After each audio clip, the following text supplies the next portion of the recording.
अभी हाल ही में भारत की संसद में एक बिल पेश हुआ है जिसका नाम है शांति बिल 2025। और ये बिल जो है भारत की जो न्यूक्लियर पॉलिसी है उसमें एक बहुत बड़ा शिफ्ट है। इस बिल के जरिए दोस्तों जो न्यूक्लियर एनर्जी का जो सेक्टर है उसे धीरे धीरे प्राइवेट कंपनीज के लिए खोला जा रहा है। इस बिल का नाम है शांति बिल 2025, जिसका मतलब होता है sustainable harnessing and advancement of nuclear energy for transforming India.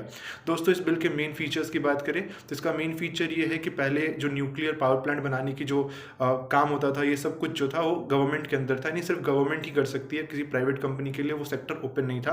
पर अभी क्या किया गया इस बिल के जरिए, प्राइवेट सेक्टर या प्राइवेट जो लोग हैं इंडस्ट्रियलिस्ट, उनको ये छूट दी गई है कि वो भी न्यूक्लियर प्लांट सेटअप कर सकते हैं। और इसके जरिए देखा जा रहा है, सोच रहे गवर्नमेंट कि इससे हमारी न्यूक्लियर कैपेसिटी बहुत ज़्यादा डेवलप होगी।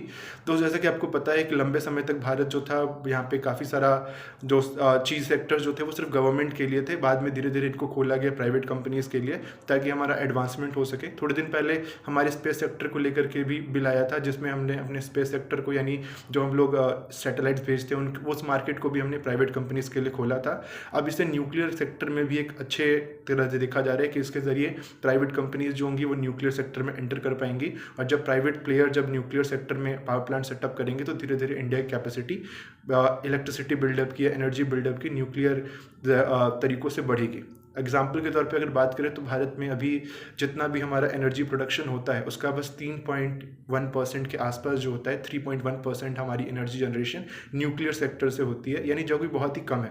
तो भारत का टारगेट है कि हमें 2047 तक 100 गीगावाट एनर्जी न्यूक्लियर सोर्सेज से बनानी है। इसको लेकर के भारत में ये बिल काफ़ी ज़्यादा मतलब इस सेक्टर को बदलने वाला साबित हो सकता है। लेकिन साथ साथ इसमें कुछ कमियाँ भी हैं जिसको लेकर काफ़ी ज़्यादा मतलब बहसें चल रही हैं, लोग मुद्दे उठा रहे हैं। सबसे बड़ी कमियाँ इनमें बात की जा रही है कि इसमें जो लाइबिलिटी है न्यूक्लियर एक्सीडेंट को लेकर उसे कम किया गया है। पहले मैन्युफैक्चरर जो होते थे वो पूरी तरह लायबल होते थे, लीगली लायबल होते थे किसी भी एक्सीडेंट के लिए, लेकिन अभी उनकी लाइबिलिटी जो है हटा दी गई है। यानी मैन्युफैक्चरर जो है डायरेक्टली लायबल नहीं हो सकते अगर कोई एक्सीडेंट होता है तो। साथ साथ जो न्यूक्लियर एनर्जी के जो एक्सीडेंट होंगे उनको लेकर के जो लाइबिलिटी होगी, लाइबिलिटी को भी कैप कर दिया गया है कि लाइबिलिटी 100 करोड़ से लेकर 3000 करोड़ के बीच ही हो सकती है।